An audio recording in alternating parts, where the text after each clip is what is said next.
Okay. Hey, we're live here for Bible study.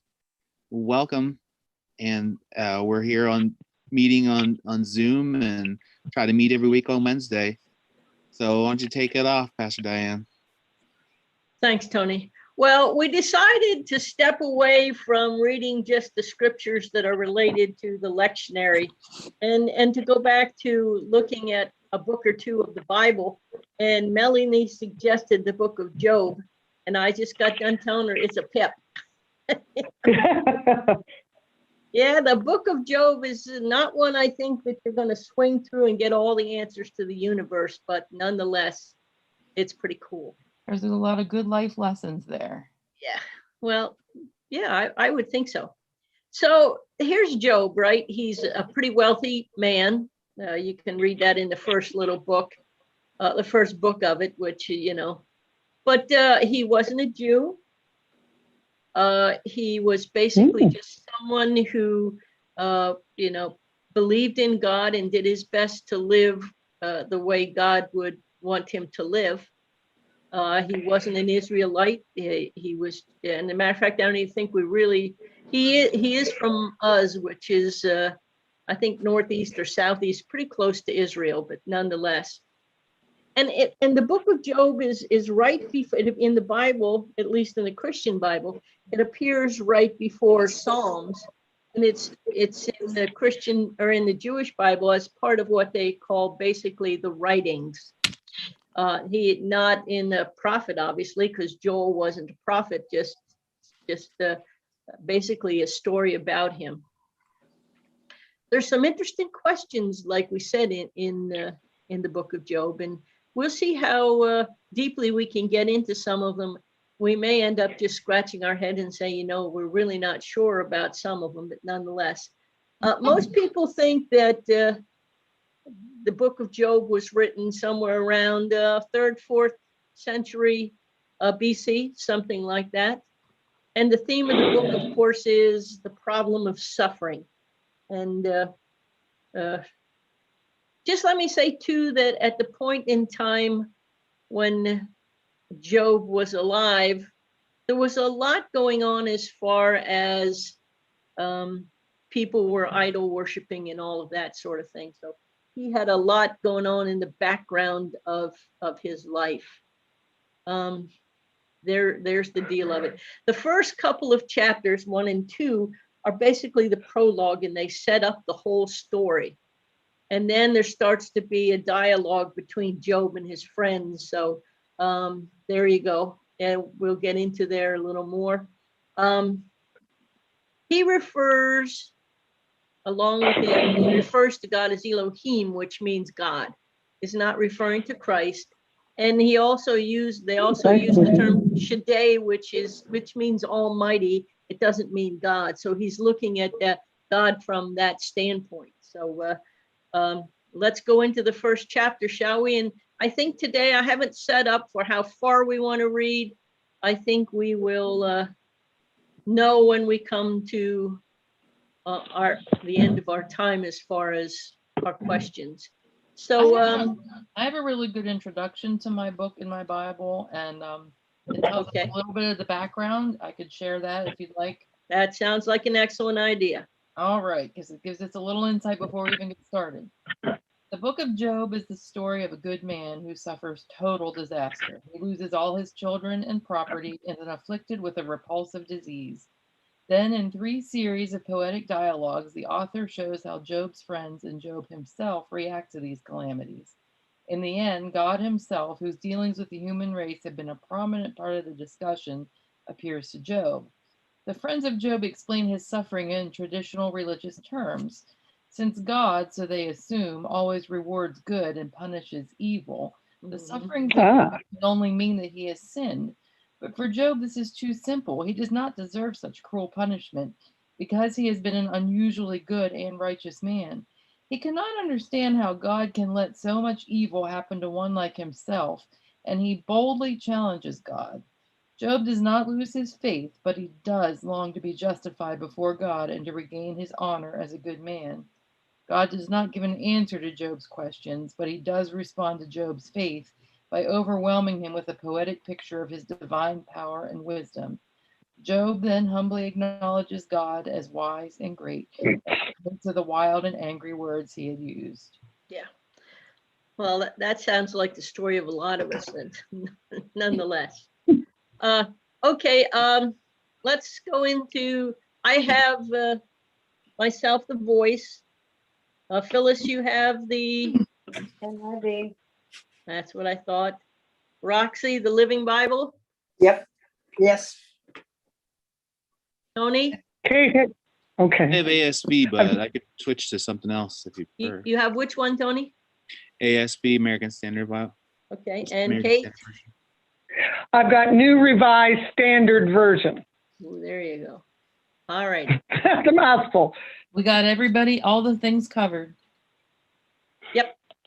Mm. Okay, so I Ralph guess and I Miriam are can start joining. with one if you prefer. This book is pretty plain in its language.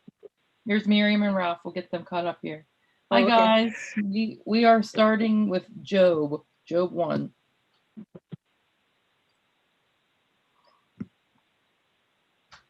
And Ralph, of course, has his three versions of 4.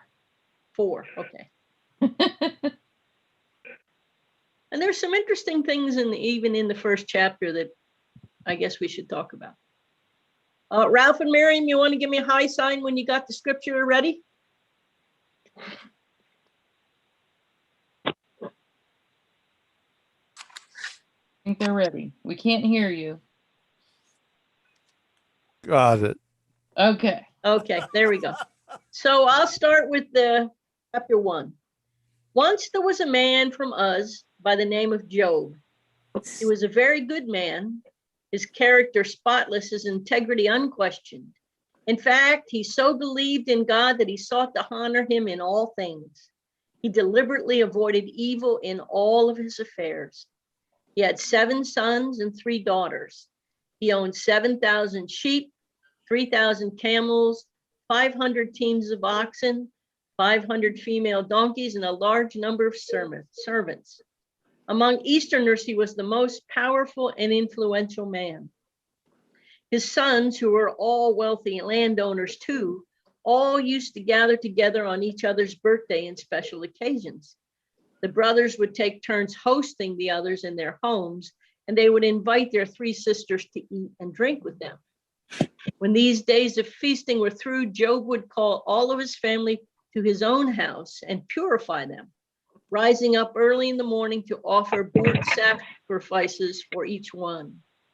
Job said, "For God, forgive my children for any secret sins or grudges they have against you deep in their hearts." Job did this again and again. Now one day, it came time for the sons of God, God's heavenly messengers, to present themselves before the evil one to give reports and receive instructions. The accuser was there with him. So first thing I want to know is, this is verse 6. The accuser, of course, is referring to Satan. Yeah, mine says Satan. And that's what Yeah, I mine wanted. says Satan King. Okay. So It does says mine. Satan the accuser. Yeah. Okay, so yeah, well, there we got Satan, and basically Satan is he's basically trying a court case here almost, and we'll see what he has to say as he goes forward. So God says to the accuser, "Where have you been?" And he said, "Oh, roaming here and there, running about the earth and observing its inhabitants." And God said, "Well, have you looked into the man Job, my servant? He is unlike any other person in the whole earth, a very good man. His character is spotless, his integrity unquestioned. In fact, he so believes in me that he seeks in all things to honor me and deliberately avoids evil in all of his affairs." The accuser said, "I won't argue with you that he's pious, but is all of this believing in you, honoring you for no reason? Haven't you encircled him with your very own protection, and not only him, but his entire household and all that he has? Not only this, but your blessing accompanies whatever his hand touches, and see how his possessions have grown. It's easy to be so pious in the face of such prosperity. So now extend your hand. Destroy all of these possessions of his, and he will certainly curse you right to your face. God said, I delegate this task to you. His possessions are now in your hand. One thing, though, you are not to lay a finger on the man himself. Job must not be touched. With that, the accuser left the court and in the eternal presence of God, or in the eternal's presence. So that takes us to chapter, or to verse 12, tells us basically what happened. And now the next part of this chapter runs us to Job. So does anybody want to take over with number 13? Okay, I What? will. So Satan went away, and sure enough, not long afterwards, when Job's sons and daughters were dining at the oldest brother's house, tragedy struck. A messenger rushed to Job's home with this news. Your oxen were plowing with the donkeys feeding beside them when the Sabines raided us, drove away the animals, and killed all the farm hands except me. I am the only one left. While this messenger was still speaking, another arrived with more bad news. The fire of God has fallen from heaven and burned up your sheep and all the herdsmen, and I alone have escaped to tell you. Before this man finished, still another messenger rushed in. 3 hands of Chaldeans have driven off your camels and killed your servants, and I alone have escaped to tell you. As he was still speaking, another arrived to say, your sons and daughters were feasting in their oldest brother's home, when suddenly a mighty wind swept in from the desert and engulfed the house, so that the roof fell in on them, and all are dead, and I alone escaped to tell you. Then Job stood up and tore his robe in grief, and fell down upon the ground before God. I came naked from my mother's womb, he said, and I shall have nothing when I die. The Lord gave me everything I had, and they were his to take away. Blessed be the name of the Lord. In all of this, Job did not sin or revile God. That takes a lot of strength right there. Yeah, Yes. even Yeah. the first one, you seriously. Yeah, I mean, all of his kids, his servants, his livestock, everything gone. All that was left was he himself. Yeah, isn't it amazing that there was only one servant left that could get away? Now, Yes, whose hand That is was done on purpose, I think. Mhm. definitely. Whose hand was in that? Yep. Yeah. Well, it's curious to me too, if you read through it, Job has basically in all told, 4 friends that come in and work with him too. So I wondered if the 4 bringing bad news, and I don't want to say actually terrible news, has any part to play with the fact there are 4 people which definitely just escaped things themselves. Yeah. But if you were going to be sitting through either one of these things, you would be beyond consolation, I think, right? That's Right. beyond stricken. Yes. So that brings up some theories that I don't think we could quite get into yet, but it's okay to state our questions as we're going on here. And listen, I don't think there's a one of us alive in the faith that hasn't said, why does God allow Satan to do his thing on the earth? Right? We know that Satan is the prince of this earth, and when the final, times come, Christ will basically, he will be thrown into the fire. It won't be Christ, I think it's the archangel. And now Satan, now God, or Christ, excuse me, Christ is the prince of the earth. So for in this meantime, and we're angels, which we know, we're told Satan is. Were they eternal? Were they created eternal? Good question. Right? Mm-hmm. So basically, all 3 of the Abrahamic religions believe in Satan is traditionally like a fallen angel Mhm. who rebelled against God and was cast out of heaven and creates havoc, shall we say, on those of us in the world. But here's the one thing that I think we'll talk about a little as we're going through is I don't think we need Satan to sin. I think he gives us falsehoods and leads us down bad paths sometimes. That I do believe. But I think we could do it all on our own, out of our selfish desires. Yes,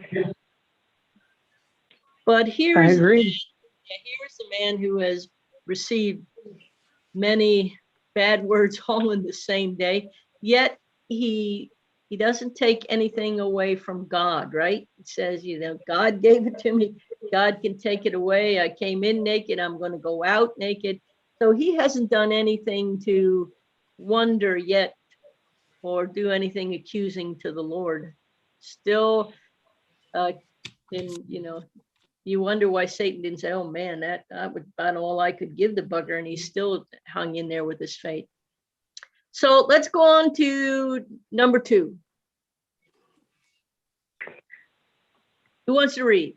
I can start. Okie dokie. Oh yeah, this is the one I think where we start getting the names in, maybe not. Yeah. Only fair you do that, Melanie. That's right, my love. When the day came for the heavenly beings to appear before the Lord again, Satan was there among them. The Lord asked him, "Where have you been?" Satan answered, "I have been walking here and there, roaming around the earth." "Did you notice my servant Job?" the Lord asked. "There is no one on earth as faithful and good as he is. He worships me and is careful not to do anything evil. You persuaded me to let you attack him for no reason at all, but Job is still as faithful as ever." Satan replied, "A person will give up everything in order to stay alive. But now, suppose you hurt his body, he will curse you to your face." So the Lord said to Satan, "All right, he is in your power, but you are not to kill him." Then Satan left the Lord's presence and made sores break out all over Job's body. Job went and sat by the garbage dump and took a piece of broken pottery to scrape his sores. In my Ooh. scripture, it's read with his body was covered with boils. Ugh. Either way, Oh, gross. he had the garbage dump. Not, if you have to go live at the garbage dump and scrape your body with broken pottery, that ain't good No. at all. His wife said to him, "You are still as faithful as ever, aren't you? Why don't you curse God and die?" Job You answered, wonder about that, don't you? Why don't you curse God? I I know. read that either. geez." Seriously, woman? Job answered, "You are talking nonsense. When God sends us something good, we welcome it. How can we complain when he sends us trouble?" Even in all this suffering, Job said nothing against God. 3 of Job's friends were Eliphaz from the city of Teman, Bildad from the land of Shuah, and Zophar from the land of Naamah. When they heard how much Job had been suffering, they decided to go and comfort him. When they were still a long way off, they saw Job but did not recognize him. When they did, they began to weep and wail, tearing their clothes in grief and throwing dust into the air and on their heads. Then they sat there on the ground with him for 7 days and nights without saying a word, because they knew how much he was suffering. Okay, so these 3 guys didn't go to his house. Didn't say they met him in the house. They met him in the garbage dump where he was Yeah. sitting. So you have to say, okay, these were pretty good friends, just to sit there, to be with him. So now you have the ministry of presence with someone. It's not always necessary that you give people solutions, but rather often just to be with them. Right? Can you imagine 7 days and 7 nights, you sit there and say nothing? I can't even. I know, I was just thinking that. That's a long time to sit and say nothing. Yeah, I don't think I could do it for 7 minutes. Yeah, Why do they throw dust on their heads Well, ashes. It's, or ashes? Yeah, to cover I- themselves. Ashes is a sign of mourning. I wondered. Okay. Yeah. I mean, clothes must have been hard to come by back then, but if they'd always ripped their clothes whenever they I know, seriously. sad, it's like, gee, That's really a sad thing. Wore their robes and sprinkled dust on their heads. Yep, And and that's again a sign of piety. So there we go. And never said a word. Never said a word for 7 days and 7 nights. Right. Here, I can give you a better answer here, I think, on your dust thing. What does throwing dust in the air mean? No. Thank heavens they don't do that at modern funerals. Yeah. Can you imagine? Well, they do. They Although just, we did, at Coke, we gave them a ribbon to cut. Yeah. Oh, now this And that was to refers- take the place of ripping your clothes. and we dress in black. Yeah. And we dressed in black. Yeah. But we didn't do the ashes thing. No.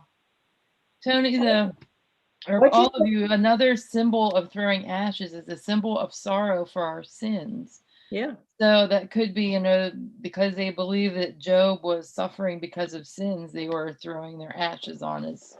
Well, and that was the Right. common thought for the day. But you Right. see the same thing on Ash Wednesday. Right. It's piety for what you've done. Yeah. My Bible says that he was struck with a terrible case of boils from head to toe. Yeah. Yeah, I think Pastor Diane said too, boils. Yep. That's what mine Not says. good. Yes, we really don't know, but still. I think. All right. So now we're going on to chapter 3. I can read. Okay. All right. So after this opened Job's mouth and cursed his day, and Job answered and said, "Let the day perish wherein I was born, and the night which said, there is a man child conceived." Okay. So see the point there. He didn't curse God. What did he do? He just blamed his cursed birth. the day. He blamed Yeah, his cursed birth. the day he was born. Yeah. Yeah. Go ahead, Tony. Let that day be darkness. Let God not from above seek for it, neither let the light shine upon it. Let the darkness and the shadow of death claim it for their own. Let the cloud dwell upon it. Let all that maketh black the day terrify it. As for that night, let the thick darkness seize upon it. Let it not rejoice amongst the days of the year. Let it not come to the numbers of the months. Lo, let that night be barren. Let no joyful voice come therein. Let them curse it that curse that day, who are all ready to rouse up Leviathan. Let the stars of the twilight therefore thereof be dark. Let it look for light but have none. Neither let behold the eyelids of the morning, because it shut not the doors of my mother's womb. Nor hide it trouble from mine eyes. Why died I not from the womb? Why did I not give up the ghost when my mother bore me? So he's saying, why did he not die at birth? Yeah, so he's just woeing right now. Mhm. Woeing is me, I assume, and also cursing the day really hardly. Why did the knees receive me, or why the breasts that I should suck? For now should I have laid down and be quiet. I should have slept, and I've been at rest with kings and counselors of the earth who build up the waste places for themselves, or with princes that have gold, who filled their houses with silver, or as a hidden untimely birth I have not been, as infants that never saw light. There are wicked ceases, though there the wicked cease from troubling, and there the weary are at rest. There the prisoners are at ease together. They hear not the voice of the taskmaster, and the small and the great are there, and the servant is free from his master. Wherefore is the light given to him that is in misery, and life unto the bitter in soul, who long for death, but it not cometh, and dig for it more than for hid treasures, who rejoice exceedingly, and are glad when they find the grave. Why is light given to man whose way is hid, and whom God hath hedged in? For my sighing cometh before I eat, and my groanings are poured out like water. For the thing which I fear cometh upon me, and that which I am afraid of cometh upon me. I am not at ease, neither am I quiet, neither have I at rest, but trouble cometh. Yeah, mine says, what I feared most descends on me, my nightmare, now reality. I have no peace, I have no quiet, my resting gone, it has turned to riot. Mine just says everything I fear and dread comes true. I found it interesting, the verse too. Even, let me find it again. In the grave, wicked people stop their evil. It's like he's talking about himself being evil at this point, Mhm. trying to figure out why the heck he's being so punished. Mine says, in the grave together are the small and great, and slaves from masters are emancipated. Yep. He's longing. Is he talking about suicide? Yeah. We're just longing Sounds to like be dead. he's idolizing the being dead. Yeah. Mm-hmm. Because he said in death, the captives are freed. Yeah. In death, everyone is Yeah. content, basically. Yeah, so basically, if he hadn't lived, he wouldn't be suffering. That's got some humanity written all over it, doesn't it? Yeah. But still, Yes, he it didn't does. blame God in all of that. And he's just saying, gosh, I wish I were dead. I wish I never would have lived. But he never once blames it on God. No, that's true.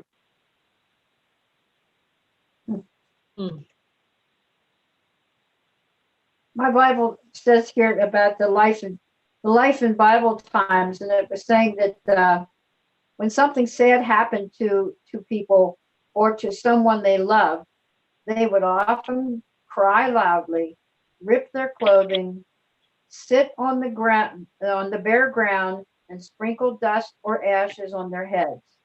Job's friends were very upset because of all that had happened to him. For 7 days and nights, they showed their grief in all these ways. So it was a The grieving traditional way process of doing it. Yep. for all his children and servants and critters and the whole thing. Well, there's also one part of this when they go to sit down with him, they say, as if he were already dead. Yeah. I don't know if that's 2:13.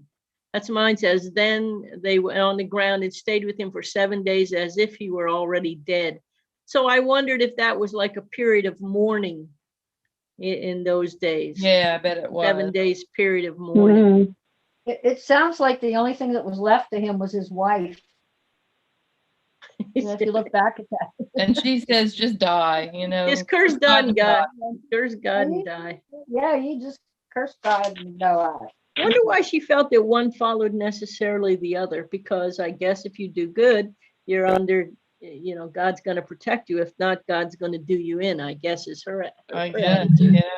Yeah. He might have been just fed up, and she's just like, I'll just curse him and die, You mean she might have been She worried about just herself lost and not 10 him? children as well. Yeah, they were her children too. They were her children too. And there's a comment in the footnote in my Bible that says people want other people to die to shorten their sufferings. Oh, that's interesting. Yeah, Job was in bad shape and they lost everything. And if he'd already gotten these nasty boils or whatever skin disease he was afflicted with, if he died, he wouldn't be suffering anymore. Or could it be that she blames him for everything? Somehow. Could be. Yeah, because she didn't say, well, let's us curse God and die. No, just you.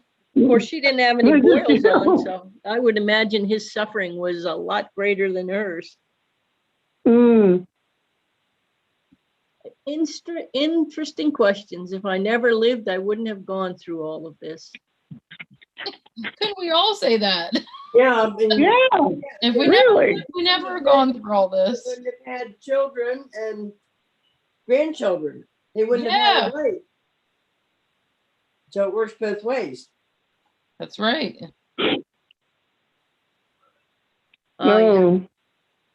So, our friend Job is getting into some a lot, but now he's starting to, in the trash heap, he's starting to be with his friend. So, we're going to start with 4 and read through that a little bit. And I think that's where we start to see a little bit of what the friends think about what happened to him. But you notice, well, I don't know if you noticed yet, but ultimately there are 4 friends that come to him. But right now, Job, this mine says standing with Job and his other 2 friends. So there were 3 friends and Job. I don't know when the 4th friend comes in. Yeah, mine says 3 friends. Yeah. So we got somebody starting to read 4. I guess I could read 4. And just to make it easy on you, this guy's name is Eliphaz. Yep. Eliphaz the termite. No. No, don't call him a termite. No. Oh my gosh. Temanite. Temanite. Oh, maybe I better not read. No, I think I can do this. Okay. Eliphaz the Temanite answered, if one ventures a word with you, will you be offended? But who can keep from speaking? They just had 7 days and 7 nights of silence. So that's a problem too. See, you have instructed many. You have strengthened the weak hands. Your words have supported those who were stumbling. And you have made from the feeble knees. I guess people had bad knees in those days. But now it has come to you and you are impatient. It touches you and you are dismayed. Is not your fear of God, your confidence, and the integrity of your ways, your hope? Okay. So what's he saying there, Kate? I think he's saying you're giving up. Yeah, you've told other people what they should do in situations like this, but now it falls upon you and you're overwhelmed. And then he said, didn't you fear God? And isn't that been basically the reason for your hope that you feared God? Right? And mine states it well. He says, now it's your turn to be in trouble and you're too stunned to face it. Too stunned? Wow. Yeah, stunned. Well, Your turn to be in trouble. And wow. That's pretty direct. Well, yeah, that is. Holy cow. Talk about stick it in your face. No, maybe now he's just being honest. You know, because remember, he would have probably thought, and I'm just assuming because each one of them has a little different twist on this, but he's thinking, hey, you know, if you foul up against God, these things are going to happen. And he said, you know, you tell other people not to concern themselves and, you know, don't leave God aside. Don't leave your trust in God aside. But now it's happened to you and look what you're doing.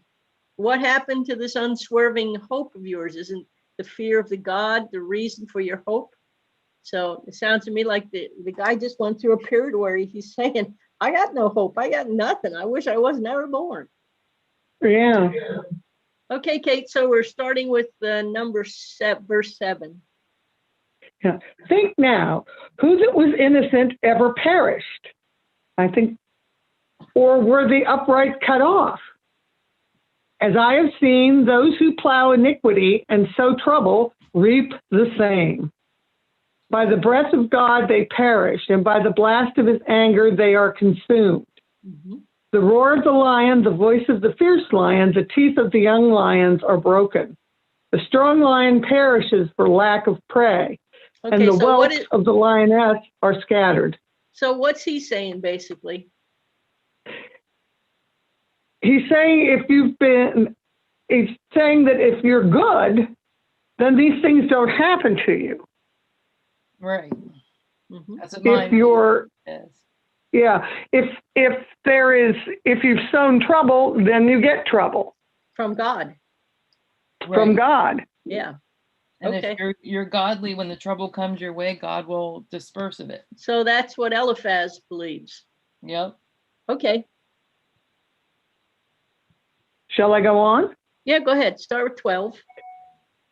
Okay, now a word came stealing to me, and my ear receives the whisper of it. Amid the thoughts from visions of the night, when the deep sleep falls on us mortals, dread came to me and trembling, which made all my bones shake. A spirit guided past my face, and the hair of my flesh bristled. It stood still, but I could not discern its appearance. A form was before my eyes, and there was silence. Then I heard a voice. Can mortals be righteous before God? Can human beings be pure before their Maker? Even in his servants he puts no trust, and his angels he charges with error. Okay. How much more are those who live in the houses of clay, whose foundations are in the dust, who are crushed like a moth between morning and evening, they are destroyed. They perish forever without any regarding to it.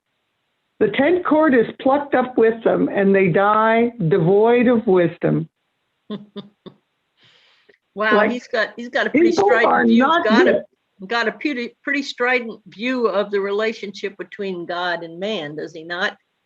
I love Yes, he verse does. 18. I said, I like verse 18. God does not trust his heavenly servants. He finds fault even with his angels. Gosh. I was going to say, I don't recall that necessarily, but Yeah. Do you think he Big would trust a judgmental- creature of clay, a thing of dust that can be crushed? Yeah, big judgmental God here, he's thinking, right? Yeah. yes. Ralph, do you and Miriam want to pick up on chapter 5? I don't. Oh my. I can hear you. I'll start 5. Okay, speak loudly, Ralph, because you're still Okay, pretty quiet. I'm There as you go. close. I'm as close to my microphone as I can get. Is this Alrighty. okay? Good. Yeah, Yep. that's good. Yes. Okay. But if I'm that close to my microphone, I have a lot of trouble reading. Oh no. Yeah, I can understand that, This Ralph. this sounds like something that should be in the book of Job. You can slide back, but use a magnifying glass. Here we go. Okay. Okay. Call now. Is there anyone I'm reading the modern language version. Okay. Okay. Call now. Is there anyone who will answer you? To which of the holy ones will you turn? Vexation slays the fool, and jealousy kills the simple. I myself have seen the fool taking root, and I cursed his habitation. His sons are far from safety, and are crushed at the gate, with none to rescue them. The hungry eat his harvest, taking it even from among the thorns. The thirsty pant after his wealth. Surely calamity does not spring from the dust, nor does trouble sprout out of the ground. For man is born to trouble as the sparks fly upward. So You he's want more? basically saying we human people are born to sin. Yeah, mine says we bring trouble on ourselves as surely as sparks fly up from a fire. Mm. Yeah, I think I've lit a few Okay. fires myself with the sparks. You want Okay, more Ralph. of that? Yeah, Yep. sure. Oh, wait. I assume this is still the friend talking, right? Yep. Yeah. Okay. Yeah, after Okay. 7 days, he had a lot to say. This is verse 8. Okay, Ralph. But as for me, I would seek God, and I would commit my cause to God, who does great and I have to turn the page. There's 2 pages there, aren't there? Well,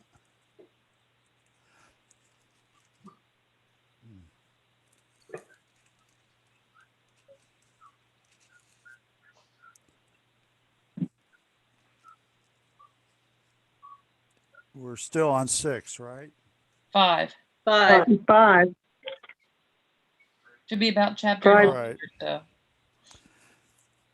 so. Unsearchable things, marvelous works without number. He gives rain upon the earth and pours water upon the fields.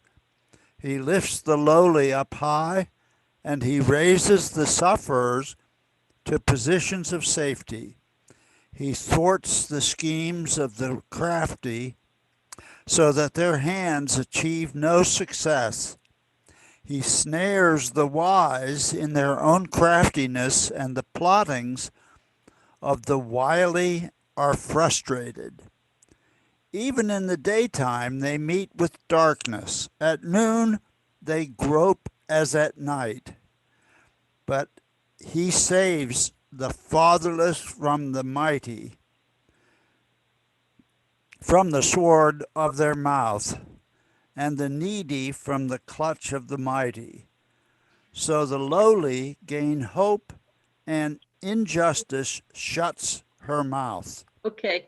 So what is he saying there? Good question. Well, I think if you go to chapter 8 or verse 8, it gives you a bit of the crux of it. Mine says, this is why if I were you, I would appeal to God. I Yep. would lay my cause at the feet of the Lord. He does wonderful things that confound infinite numbers of miracles. So to me, he's saying, hey, if I were you, I'd talk to God because God doesn't do anything wrong. This is all on you, bucko. But God Yeah. can do things like give hope to the poor and silence the wicked and upset the plan of cunning people. And So, yeah, so Eliphaz says, this isn't God. This is all you. You better figure out what you did wrong. And ask forgiveness. Yep. So 17, who wants to start reading from 17? Phil, it's your turn. Okay. Blessed is the one whom God corrects. So do not despise the discipline of the Almighty. For he wounds, he also binds up. He injures, but his hands also heal. From 6 calamites, he will rescue you. In 7, no harm will touch you. In famine, he will deliver you from death, and in battle from the stroke of the sword. You will be protected from the lash of the tongue, and need not fear when destruction comes. You will laugh at destruction and famine, and need not fear the wild animals. For you will have a covenant with the stones of the field, and the wild animals will be at peace with you. You will know that your tent is secure. You will take stock of your property and find nothing missing. You will know that your children will be many, and your descendants like the grass of the earth. You will come to the grave in full vigor, like sheaves gathered in the season. We will have examined this, and it is true. So hear it and apply it to yourself. So he's saying what God did to you is all on you, and God's trying to give you the word on that you screwed up something, right? Hard. I understand I'm talking in pedestrian language, but that's what he's saying to him, Yeah. right? Yeah. We You screwed up and mine you says, you got we it. all thought this through. It's true, and you should hear it so well and know it completely. Right? Yep. So I think we ought to go into chapter 6. It's a bit of a longer chapter, but nonetheless, it is Job answering Eliphaz. And, I wouldn't want to end before we go into this section. So are you up for reading number 6? Yeah. Okay, so I guess I can start. Job answered Eliphaz this way. Would that my anguish were weighed, laid on a scale together with the disasters I've suffered. For there is not enough sand in the seas to outweigh it. It is no wonder my untamed words are but incoherent stammering. The arrows of the highest have sunk deeply into me. My spirit drinks their poison. Boy, that is pretty strong words. And he's Yeah. saying basically, even if this is true, I got a lot more bad things than I did. Well, You take- I love how mine says that Almighty God has shot me with arrows and their poison spreads through my body. He has lined up terrors against me. Yeah. Straight to the point here. Yep, that's my. It's like what you get should balance out with what you did. Right. Yep, that's what he's saying. There's no balance in here because clearly I've gotten worse than I am. So I'll keep reading. The terrors of God assemble like soldiers marching against me, is the way my scripture reads it. Does the wild donkey bray in hunger in a field of fresh grass? Does an ox low with pangs over plenty of feed? If I were served a tasteless mush, how could I eat it without at least adding salt? Or is there even any sense of taste in the slime of a plant? I refuse to eat, and I gag at the thought of it. This vile food sickens me. If only my one request were answered. If only God would grant me the fulfillment of my only hope. That God would be willing to crush me, to kill me, that God would release his hand and cut me off. At least then I would have the crumb of consolation, one source of joy in the midst of this relentless agony. I never denied the words of the Holy One in my pain. So he's saying, hey, listen, not I got much more than I deserve. And then he's basically saying, geez, God, kill me already because this is way, way too much. And then he says at the end, I'm curious, how do you guys read in verse 10 on this? Because mine says, at least I would have a crumb of consolation, one source of the joy in the midst of relentless agony. I never denied the words of the Holy One in my pain. So what do you guys have for this verse 10? Mine says, this at least gives me comfort despite all the pain, that I have not denied the words of the Holy God. Okay. Mine says, if I knew he would, I would leap for joy, no matter how great my pain. I know that God is holy. I have never opposed what he commands. So how do you take that, Melanie? Yours sounds to me like an interesting paraphrase.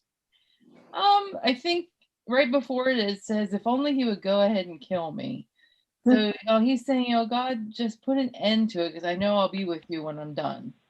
I'm not opposing what you command, but please take me already. Yeah, he basically asked God to, cut him away from his world before he goes through any more. Yeah. Right. He just wants Okay. it to end. Yeah, and he's saying, take away my agony almost. And as we're saying this, I'm thinking, is that how Jesus was feeling when he was taken to the cross? Yeah. Does this relate to that? Ah, You know what? I'm going to go back to my chapter 8 because mine reads differently. Why won't God give me what I ask? Why won't he answer my prayer? If only he would go ahead and kill me. So he's just saying, just kill me and already. Phyllis brings up an interesting point because, in the Garden of Gethsemane, Jesus did say, hey, if this cup can be taken from me, but nonetheless thy will be done. Yeah. And I have often wondered in God's humanity, and Mary, maybe you have something to think about that. One of his last words was, why have you forsaken me? And was that him in his such of a human way going through such agony that he questioned why? I've always wondered about that. Yeah, That's- very, very Yeah. parallel to that. Yeah, Right, that's Philip. what all of this is making me think of, that Mhm. Jesus suffered for us. And Job was suffering for his family and himself, but he didn't blame God. But he says, why don't It's like, you let him make it end. just let it be the end? I've suffered enough, maybe. Yeah, Yeah. I just felt that parallel. No, I think that's a good point. We don't know how he's going to be through the rest of this because the book of Job has quite a few chapters, but there he is. Okay, Anybody want to start with 11 or you want me to keep reading? I can go. Okay. Mine's reading really cool right now. What strength do I have to keep on living? Why go on living when I have no hope? Am I made of stone? Is my body bronze? I have no strength left to save myself. There is nowhere I can turn for help.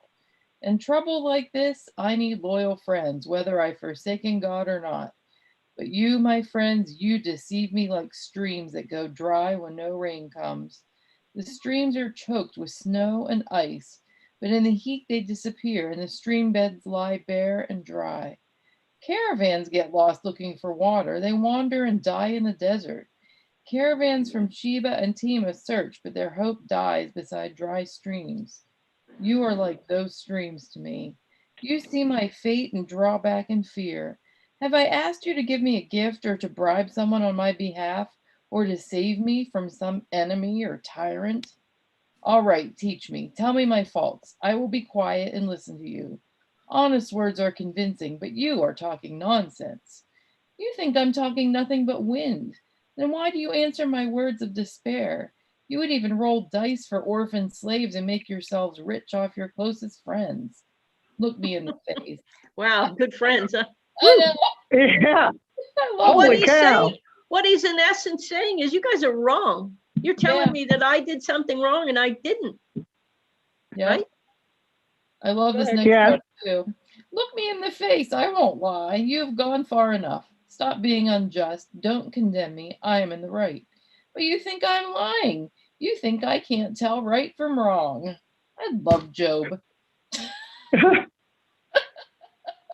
He's an amazing guy. Really? Mine in verse 30 ends in a neat way. Is there any wickedness, any poisonous word on my tongue? Don't you think I can tell that I've tasted a ruinous lie? Mm-hmm. I like that ruinous lie. He's saying you guys are wrong. This is not on me, right? Right. I'm really surprised at the huge difference in translation. I know, isn't it crazy? Yeah. I couldn't- I I had trouble couldn't keeping even up with what follow. you were saying because of the translation was so different. Yeah, it's so totally different. Yeah. Yeah. Yeah, you Pastor could, Diane's is like 28,000 words longer than mine to say the same thing. I love yeah, it. I've noticed that because sometimes as you're reading, I have to try to, wait, where is he again? Where'd she Yeah. go? Yeah. It's New probably hard to revised- tell mine to The yours. New Revised Standard Version is not the easiest one to read because it's more arcane language, I think, but Yeah, these and it that. is good to look at these things through everything. But so Tony, if you're using the NRSV when we're going through these, feel free to slow us down and say, well, okay, here's what No, I would. I'm using the ASV. Yeah, he's Oh, very okay. American. Yeah, It I'm does not have familiar some- with that. That's right. You're using the ASB. I'm not Yeah. familiar with that one at all. Well, I'm I mean, not it still either. has the thems and thys and these and things like that.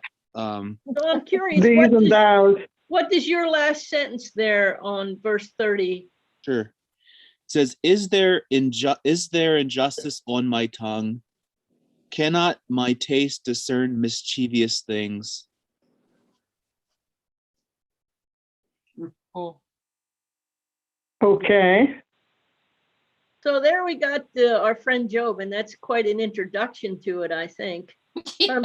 It does make you curious as to what his other two friends are going to say. Yeah, because Bildad is next after chapter Yeah, 7. because Well, clearly chapter this 7 Eliphaz, I think Yeah, he chapter- echoes what most people thought at the time, right? Yeah. 7 is still him going on about all of that. I love my first sentence of chapter 8. Bildad starts talking. He says, "Are you finally through with your windy speech?" Oh my I love gosh. this translation. It's so great. Oh, Yeah. Hey. What translation do you have, Melanie? I don't remember. I'm writing it down. It's good news. Good news. Yep. Yeah, it's It's my Okay. favorite. I probably have I'm going to have to 600 get myself one of those. It's great. Yeah. My It's my version favorite. says, how long will you thou speak of these things? How long shall the words of thy mouth be like a mighty wind? Yeah, that's more like mine, Tony. Yeah.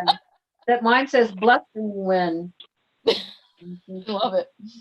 So he's Sure, calling him a but- windbag and saying, what are you, oh, seriously. Well, after sitting for 7 days in total silence, they all have a lot to say. Holy cow. They probably sat, if they were sitting in silence, they probably had time to, like you said, to think about what they were saying. Yeah. Okay, so then we're going to start with the next chapter next week. You guys liking this? Yeah, So, Yeah. Okay, so we're going to start with 7 next week and see what our friend, what did you say, Bildad comes next. yeah. Yeah. Go ahead. Job has to finish his windy speech first. And then Yeah. Job is still jobbing. another 2 or 3 chapters after this too. And then You see, Zophar. what's always neat about scripture is if you take in your time to digest it and to think about it, even though it is theoretically happened 2,500 years ago, you can see human life and indeed your human lives in what's happening here. Mhm. Clearly. And it's for the idea that God corrects us and sticks it to us. Yeah, I've thought that myself a few times, I think I've told you a couple times, if I have an argument with Tom where I step over the barrel, that's usually when I need to open the pickle jar and have to go to him for help, so Yeah. I love that. yeah. So we're going to start with 7. And you say Bildad takes up On on chapter 8, 8. right? And yeah, we're starting with 7 or 8. 7. 7. That's what I thought, 7. Melanie, you confused me when you got a little bit ahead. Oh no, I just saw that first Okay. line and found it hilarious. So then Bildad speaks, and then Job comes back at him, Yep, and on 9. and Nine. then Job 11, gets- Yeah, Job 11 Zophar picks in. Job always and- gets 2 chapters to respond. yeah, they all seem to get like 2 chapters. Yeah. No, the friends don't. They get 1 chapter. But Yeah. Job gets 2. Job Mhm. gets 2. Job gets He's 2. a windy guy apparently. Well, the first friend had 2 chapters. Oh, that's true. Yeah. Condescending guy. Well, in what I read earlier, chapters 3 through 11 are the first set of dialogues. So we would be doing Yeah, and then 7, they go 8, back. 9, 10, and 11. We'd be doing 5 chapters. Yeah. In my book, let me see how many pages is that? Several. 7. Oh, not bad. 7 pages or something. Yeah, it's not horrible. Yeah. All right. So you want to do 7 to 11 next Wednesday? Yep. Tony, you want to talk us Okay. out? Yep, sounds good. Hey everybody, thanks for joining us on this Zoom meeting, this stream Zoom meeting. I hope those out in the internet land can either look on this, afterwards or some other time and enjoy our conversation. If you're really interested, make sure you give our page a holler and we'll try to get you some information to connect with the Zoom and you can interact. Or just keep tuning in. We'll try to do one every Wednesday. Well, thanks for joining us and have a great day. And if you God want to, bless. join us on our virtual services on Sunday.